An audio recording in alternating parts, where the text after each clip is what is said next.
Todd Lyons with SE Bikes. I'm the brand manager and product manager. I basically make all these bikes happen. These two bikes we have here are the PK Ripper fixed gear bikes. These are the second year we've done actual fixed gear bikes. A lot of other bikes in the line, like the Draft Light, the Lager, were fixed free. The freewheel had fixed free hubs, but these are just straight fixed gear right on the box. They definitely have some BMX overtones, no doubt about it.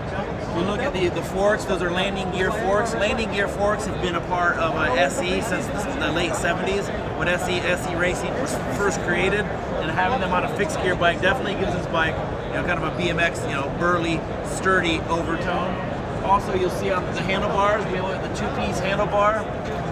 Again, kind of BMX style. We could have done just a riser bar, but I wanted the handlebars to be very, very strong and give it again that BMX flavor. So we went with a two-piece handlebar. Also, if you look at the stems, you notice the BMX style stem. A lot of companies are putting a BMX style stem on on their bikes, but only one size. This stem actually is coming on 3 different sizes: a 50 millimeter, 65 millimeter, and 80 millimeter. So it fits on our bikes all the way from our smallest 47 all the way up to the 61. Also, you'll notice on these bikes we have 3-piece BMX style cranks, 48 spline crank, high-end crank on these bikes.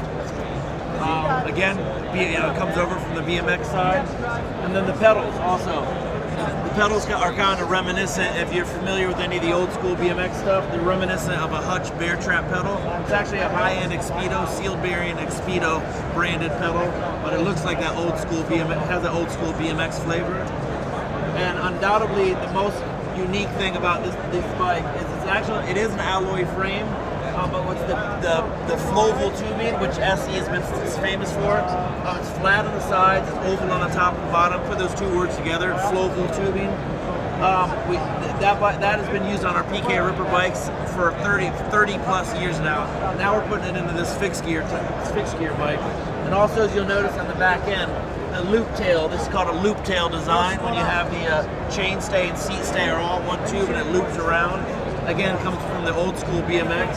This bike has, obviously BMX flavor, but it is a fixed gear bike and it's burly as all get out. This is our PK Ripper fixed gear, and on bottom we have the DC PK Ripper fixed gear. DC meaning, as you can see here, DC shoes. This is the 4th year we've done a collaboration bike with DC shoes. DC actually picked out that colorway. We call that cream cycle orange. It looks kind of like creamsicle orange, but for us it's cream cycle orange. If anyone knows hot colors and what the trends are, it's DC shoes. So they wanted us to build that color, and it's going to sell like hotcakes, I'm sure. SE has been around for over 30 years. Started out as a BMX company, and actually when SE first came on, I think 1977, it was called SE Racing. It was strictly racing bikes. And then we did some freestyle bikes, but in the last 2007 was the first year we did some single speed bikes. They weren't fixed gear, but they were single speed bikes. And we have a beer themed line. We have the Draft Light, Lager, Premium Ale, and Stout. All bikes kind of named after beer. But a lot of those were single speed bikes. Now we're doing, these are our first fixed gear specific bikes straight out the box. But yeah, for sure, the fixed gear side of things is really picking up for us, and ironically it's a lot of the BMX guys or guys that rode BMX back in the day. Now they're riding fixed gear bikes, so it's a perfect transition stage for us, and we're happy to fill the niche for sure.